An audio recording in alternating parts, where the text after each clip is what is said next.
الحمد للہ وحدہ والصلاة والسلام علی من لا نبی بعدہ اما بعد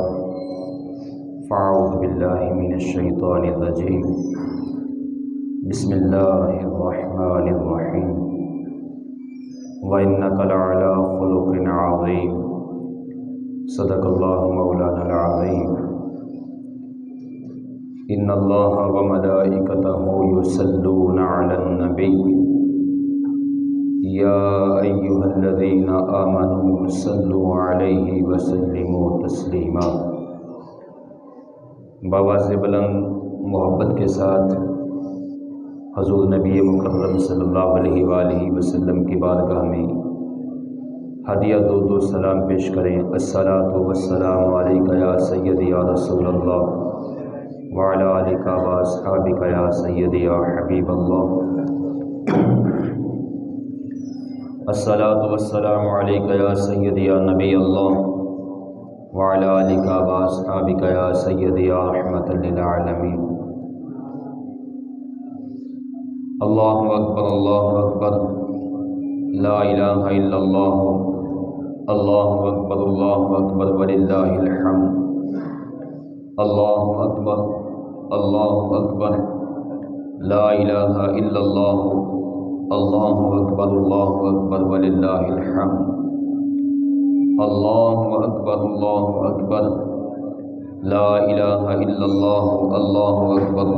اکبر وللہ الحمد۔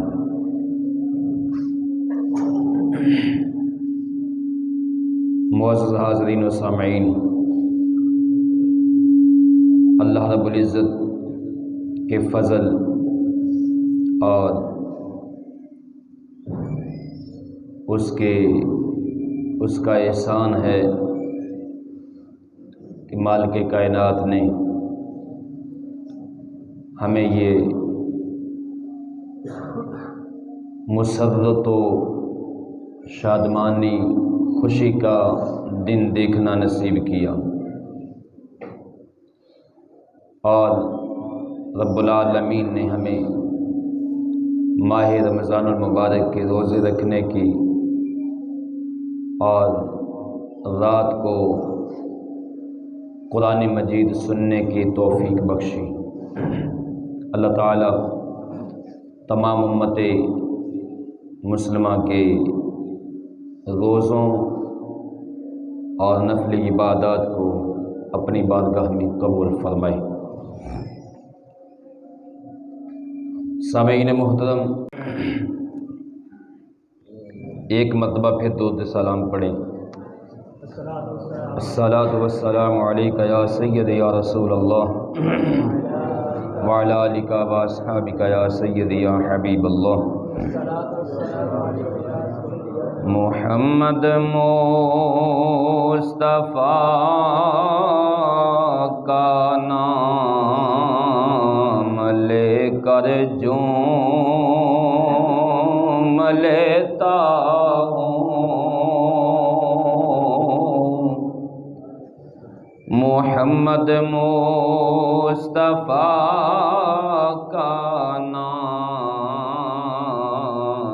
لے کر جھوم لیتا ہوں، محمد مصطفیٰ کا نام لے کر جھوم لیتا ہوں، تصور میں سنہری جالیوں کو چوم لیتا ہوں، تصور میں سنہری جالیوں کو چوم لیتا ہوں، محمد مصطفیٰ کی نعت کہنے کا صلہ دیکھو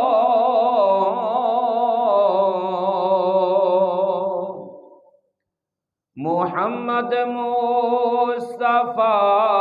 کی نعت کہنے کا صلہ دیکھو، میں گھر بیٹھے مدینے کی گلی میں گھوم لیتا ہوں، میں گھر بیٹھے مدینے کی گلی میں گھوم لیتا ہوں۔ اور قابل غور شعر ہے،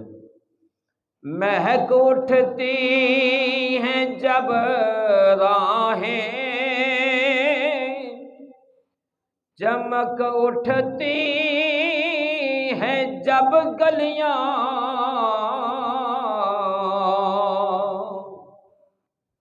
مہک اٹھتی ہیں جب راہیں، چمک اٹھتی ہیں جب گلیاں، ادھر سے گزرے ہیں آقا میں کر معلوم لیتا ہوں۔ اور یہ صرف شاعر کی شعری نہیں ہے بلکہ حدیث پاک کا ترجمہ ہے۔ صحابہ کہتے ہیں کہ ہم نے جب بھی حضور صلی اللہ علیہ وآلہ وسلم کو ڈھونڈنا ہوتا تو ہم حضور صلی اللہ علیہ وآلہ وسلم کی خوشبو سے ڈھونڈ لیتے تھے۔ جہاں سے حضور صلی اللہ علیہ وآلہ وسلم کا گزر ہوتا تھا نا، وہ گلیاں مہک جاتی تھیں، اور حضور صلی اللہ علیہ وآلہ وسلم کی خوشبو محسوس کرتے کرتے ہم حضور صلی اللہ علیہ وآلہ وسلم کے در دولت پر پہنچ جاتے تھے۔ ادھر سے گزرے ہیں آقا میں کر معلوم لیتا ہوں۔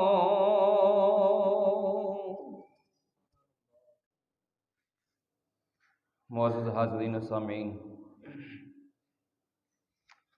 سورہ القلم کی ایک آیت کریمہ میں نے آپ احباب کے سامنے تلاوت کی ہے۔ رب العالمین نے ارشاد فرمایا وَإِنَّكَ لَعَلَىٰ خُلُقٍ عَظِيمٍ، اے حبیب مکرم صلی اللہ علیہ وآلہ وسلم، بے شک آپ عظیم اخلاق پر فائز ہیں۔ یہ خلق اور خلق دو طرح پڑھا جاتا ہے۔ اگر خلق پڑھا جائے، خا کے اوپر اگر زبر پڑھی جائے تو پھر اس کا معنی بنتا ہے پیدا کرنا، یعنی عدم سے وجود میں آنا۔ اور جب خا کے اوپر ضمہ پڑھا جائے، پیش پڑھی جائے، تو پھر اس کا معنی یہ ہے کہ انسان کی وہ جبلی طبعی صفات جن کا ادراک بصیرت سے کیا جاتا ہے، پھر اس کا معنی ہوگا عظیم خلق والے۔ تو رب العالمین نے ارشاد فرمایا وَإِنَّكَ لَعَلَىٰ خُلُقٍ عَظِيمٍ، اے حبیب مکرم صلی اللہ علیہ وآلہ وسلم، بے شک آپ عظیم اخلاق پر فائز ہیں۔ حضرت ابو ذر رضی اللہ تعالیٰ عنہ بیان کرتے ہیں کہ رسول اللہ صلی اللہ علیہ وآلہ وسلم نے فرمایا تم جہاں کہیں بھی رہو اللہ سے ڈرتے رہو، جہاں بھی ہو، چاہے جلوت میں ہو چاہے خلوت میں ہو، چاہے آپ گھر میں بیٹھے ہوں، چاہے بازاروں میں گھوم رہے ہوں، چاہے آپ اپنی مسند پر بیٹھے ہوں، چاہے تجارت کر رہے ہوں، چاہے آپ اپنے بیوی بچوں میں بیٹھے ہوں، چاہے حلقہ احباب میں بیٹھے ہوں، میرے کریم آقا صلی اللہ علیہ وآلہ وسلم نے فرمایا اللہ سے ڈرتے رہو، اور برا کام کرنے کے بعد نیک کام کرو۔ اگر کہیں سے تم سے خطا ہو گئی ہو، خطا سرزد ہو جائے، کوئی معصیت ہو جائے بتقاضۂ بشریت، تو میرے کریم آقا صلی اللہ علیہ وآلہ وسلم نے فرمایا اس کے بعد پھر اس پر اڑے نہ رہو، فرمایا نیک کام کرو جو اس برے کام کو مٹا دے، اور لوگوں کے ساتھ اچھے اخلاق کے ساتھ پیش آؤ۔ حضور صلی اللہ علیہ وآلہ وسلم کی اس حدیث سے دو تین باتیں واضح ہوئیں۔ اللہ رب العزت سے ڈرنے کی جگہ صرف مسجد نہیں ہے، اللہ رب العزت سے ڈرنے کی جگہ صرف کوئی میزارات نہیں ہیں، اللہ رب العزت سے ڈرنے کی جگہ صرف جلوت نہیں، بلکہ اللہ رب العزت سے ڈرنے کی جگہ سب سے زیادہ انسان کی خلوت ہے۔ جو اپنی خلوت میں جب آدمی تنہا ہوتا ہے یا اپنے گھر میں بیٹھا ہوتا ہے، اس وقت وہ دیکھتا ہے کہ اب میرے حلقہ احباب تو نہیں، اب تو میرے بیوی بچے ہیں، ان کے اندر بیٹھ کر جو ہے وہ کوئی کام کرنے میں کیا مجھے کوئی شرمساری نہیں ہوگی اور مجھے کوئی ذلت کا سامنا نہیں کرنا پڑے گا۔ لیکن یہ انسان کا ظلم ہے۔ میرے کریم آقا صلی اللہ علیہ وآلہ وسلم نے تو فرمایا جہاں کہیں بھی ہو، ایک حدیث میں حضور صلی اللہ علیہ وآلہ وسلم نے فرمایا کہ جس کی خلوت صحیح ہو، بلکہ ایک حدیث میں فرمایا کہ جس کی جلوت صحیح ہو، خلوت صحیح ہونے کی امید کی جا سکتی ہے، لیکن جس کی خلوت صحیح ہو جائے، جو تنہائی میں بیٹھ کر اللہ رب العزت سے ڈرنے والا ہو، جس طرح کہ سیدنا عمر فاروق رضی اللہ عنہ کے دور خلافت میں آپ رات گشت کر رہے تھے اور صبح کو وقت تھا، آپ کا گزر ایک دروازے سے ہوا تو اندر سے آواز آئی، ماں اپنی بیٹی کو کہہ رہی تھی بیٹا جلدی سے دودھ دھو لو اور اس میں پانی ڈال دو، کہیں صبح کو عمر نہ دیکھ لے۔ اور اتفاق ایسا ہوا کہ اس وقت سیدنا عمر فاروق رضی اللہ تعالیٰ عنہ اسی دروازے پر تھے گشت کرتے ہوئے، صبح کو کہیں کوئی دیکھ نہ لے، تو آگے سے بیٹی نے جواب دیا، ماں اگر عمر نہیں دیکھ رہا، عمر کا اللہ تو دیکھ رہا ہے، اگر عمر نہیں دیکھ رہا، اگر کوئی نہیں دیکھ رہا، میرا رب تو دیکھ رہا ہے۔ جب ہمارا تقویٰ یہ ہو جائے گا، کوئی نہیں دیکھ رہا، کوئی گاہک نہیں دیکھ رہا، اور کوئی ہمارا ہمسایہ نہیں دیکھ رہا، کوئی دوست احباب نہیں دیکھ رہا، میرا اللہ تو دیکھ رہا ہے۔ تو فرمایا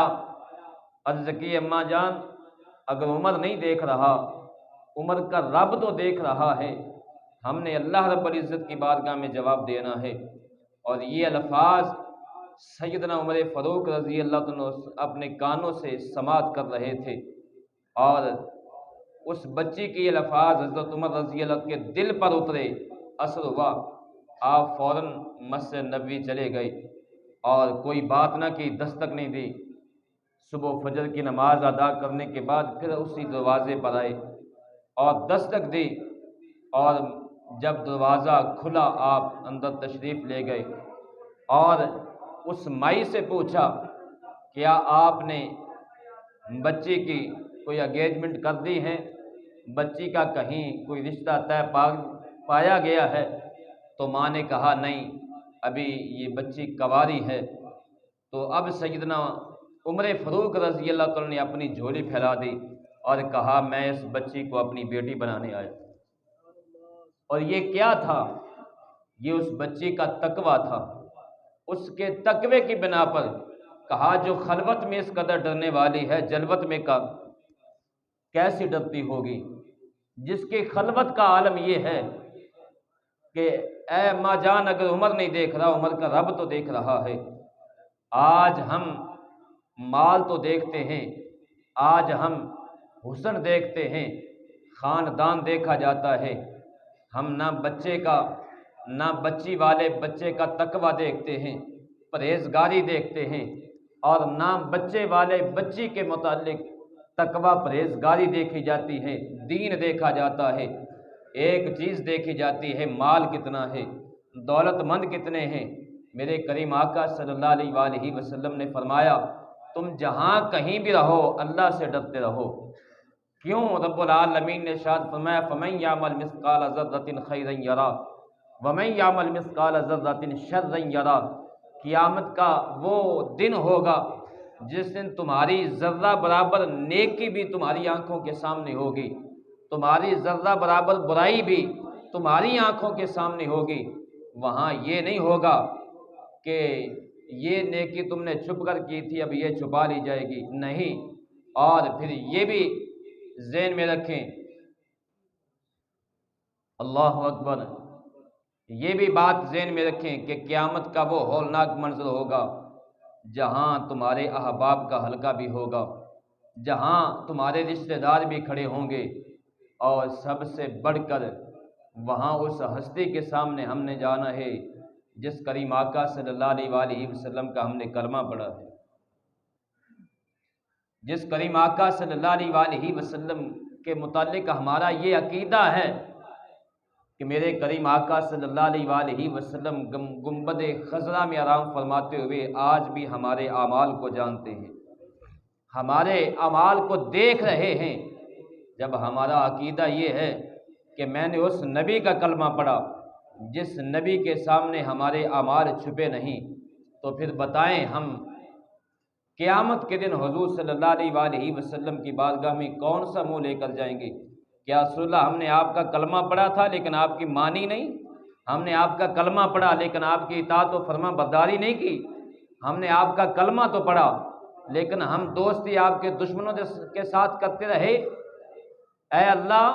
اور پھر رب العالمین کی بارگاہ میں کیا منہ لے کر جائیں گے؟ پوری زندگی کھایا اس مال کے کریم کا،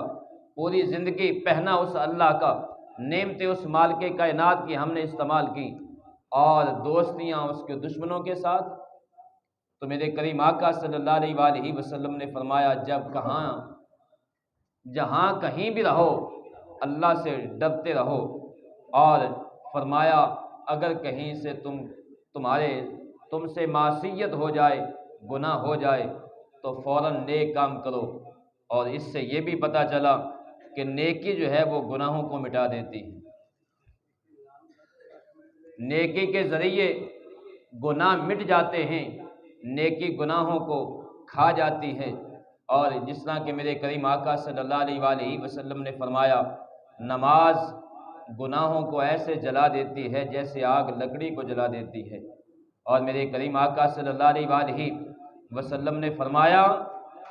اور لوگوں کے ساتھ اچھے اخلاق کے ساتھ پیش آؤ۔ اور ایک حدیث میں حضور صلی اللہ علیہ وآلہ وسلم نے ایک موقع پر فرمایا تم میں سے بہترین وہ مسلمان ہے جس کے اخلاق اچھے ہوں، اور ان میں سے یعنی اچھے اخلاق والوں میں سے بہترین وہ ہے جس کے اس کے گھر والوں کے ساتھ اخلاق اچھے ہوں،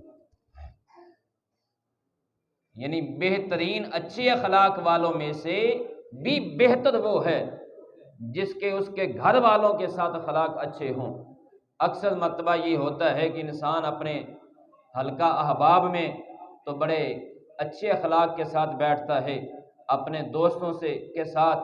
بڑے اچھے اخلاق کے ساتھ گفتگو کی جاتی ہے، لیکن جو ہی گھر کا دروازہ داخل ہوتا ہے تو پھر جلاد بن جاتا ہے، اور گھر کے اندر داخل ہوتے ہی اس کے تمام اخلاق جو ہیں وہ بدل جاتے ہیں اور تمام اخلاق جو ہے وہ ختم ہو جاتے ہیں۔ تو میرے کریم آقا صلی اللہ علیہ وآلہ وسلم نے فرمایا اچھے اخلاق والوں میں سے بھی بہترین وہ ہے، بہترین مسلمان وہ ہے کہ جس کا اخلاق اس کے گھر والوں کے ساتھ اچھا ہو۔ اور ابو درداء رضی اللہ تعالیٰ عنہ بیان کرتے ہیں کہ حضور صلی اللہ علیہ وآلہ وسلم نے فرمایا قیامت کے دن مومن کے میزان میں اخلاق سے بڑھ کر کوئی چیز نہیں ہوگی، اور اللہ تعالیٰ بد اخلاق شخص سے بغض رکھتا ہے۔ قیامت کے دن انسان کے اعمال نامہ جب تلے گا تو میزان کے اندر جو سب سے وزنی چیز ہوگی، یعنی سب سے وزنی نیکی ہوگی، سب سے بڑا عمل جو ہوگا، میرے کریم آقا صلی اللہ علیہ وآلہ وسلم نے فرمایا انسان کا حسن اخلاق ہوگا۔ اور جس کا حسن اخلاق نہیں، جس کا حسن اخلاق نہیں، میرے کریم آقا صلی اللہ علیہ وآلہ وسلم نے فرمایا اللہ اس سے بغض رکھتا ہے، اللہ اس سے محبت نہیں کرتا۔ اور آخری حدیث پیش کر کے پھر اس کے بعد جو ہے وہ صفیں سیدھی کی جائیں گی۔ حضرت ابو درداء رضی اللہ تعالی عنہ سے یہ بھی حدیث مروی ہے، آپ فرماتے ہیں کہ نبی کریم صلی اللہ علیہ وآلہ وسلم کو یہ فرماتے ہوئے میں نے سنا کہ اچھے اخلاق سے زیادہ وزنی کوئی چیز میزان میں نہیں ہوگی، اچھے اخلاق سے زیادہ کوئی چیز وزنی میزان میں نہیں ہوگی۔ اور ایک حدیث میں یہ بھی آیا ہے کہ حضور صلی اللہ علیہ وآلہ وسلم نے فرمایا قیامت کے دن جو سب سے وزنی میزان میں چیز رکھی جائے گی وہ اللہ کی تسبیح تحلیل و تمہید ہوگی، سبحان اللہ و بحمدہ سبحان اللہ العظیم۔ اس کے متعلق بھی حضور صلی اللہ علیہ وآلہ وسلم نے فرمایا قیامت کے دن جب میزان لگے گا اور مسلمانوں کے اعمال تولے جائیں گے تو حضور صلی اللہ علیہ وآلہ وسلم نے فرمایا یہ تسبیح زبان کے اوپر اس وقت انتہائی ہلکی محسوس ہوتی ہے، لیکن جب میزان کے اندر رکھی جائے گی تو اس وقت اس کا وزن جو ہے وہ زمین و آسمان سے بھی زیادہ ہوگا۔ نیکی کے پلڑے میں جب یہ تسبیح رکھی جائے گی، اللہ کی تسبیح، اللہ کی تمہید اور تحلیل جب اس کو رکھا جائے گا تو دوسری طرف حضور صلی اللہ علیہ وآلہ وسلم نے فرمایا جب میزان لگے گا تو سب سے وزنی چیز جو نیکی کے پلڑے میں رکھی جائے گی وہ تمہارا اخلاق ہوگا۔ اور آج معاشرے کے اندر جو سب سے زیادہ جس کی وجہ سے بگاڑ پیدا ہو رہا ہے، اور گھروں کے اندر جو اکثریت بگاڑ پیدا ہو رہے ہیں اور گھر کے گھر جو ہیں وہ اجڑ رہے ہیں اور گھر کے گھر برباد ہو رہے ہیں، اور بچے جو ہیں نوجوان نسل اور جو آج بربادی کا شکار ہے،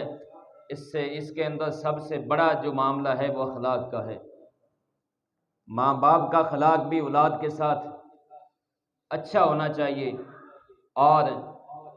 حضور صلی اللہ علیہ وآلہ وسلم نے فرمایا اپنے دوست احباب کے حلقہ میں بھی اخلاق اچھا ہو، اور بالخصوص اپنی ازواج کے ساتھ اخلاق اچھا ہو۔ اور نوجوان تو جب اپنے ماں باپ سے بات کریں تو پھر جو ہے وہ اپنے بازو اپنے پروں کو جھکا لیں، اپنے بازو کو جھکا لیں۔ اکثر مرتبہ یہ ہوتا ہے کہ جب دوست احباب کے ساتھ پوری رات بھی بیت جاتی ہے تو وہاں بڑے پیار سے بڑی محبت سے باتیں ہو رہی ہوتی ہیں، اور اگر رات کو کہیں کسی نوجوان کو فون پر دیکھ لیں تو پھر تو ماشاءاللہ زبان سے جو منہ سے پھول جیسے گر رہے ہیں، لیکن جو ہی گھر ماں باپ کے سامنے آتے ہیں اور اگر ماں باپ پوچھ لیں کہ بیٹا کہاں سے آئے ہو، کدھر سے آئے ہو، وہ ماں جو تیرے آنے سے پہلے خود سوئی نہیں، تیرے آنے کا انتظار کرتی رہی اور اس کی آنکھیں دروازے کی طرف ہی لٹکی رہیں، اب ماں نے پوچھا بیٹا اتنی دیر کہاں سے آئے ہو، تو اب وہاں ماں کے پوچھنے سے بیٹے کا اخلاق بگڑ جاتا ہے۔ جہاں سب سے زیادہ اخلاق کا جو ہے وہ درس دیا گیا ہے، سب سے زیادہ اخلاق کے بارے میں تنبیہ کی گئی ہے، وہاں اولاد کا، وہاں بیٹے کا اخلاق بگڑ گیا۔ تو دوستو اگر ماں باپ کے ساتھ اخلاق بگڑ گیا تو پھر یاد رکھنا دنیا بھی تباہ ہو جائے گی، آخرت بھی تباہ ہو جائے گی۔ اللہ رب العزت کی بارگاہ میں دعا ہے رب العالمین مجھے اور آپ احباب کو حضور صلی اللہ علیہ وآلہ وسلم کے طریقے پر عمل کرنے کی توفیق عطا فرمائے۔ آمین ثم آمین وما علیہ الا اللہ۔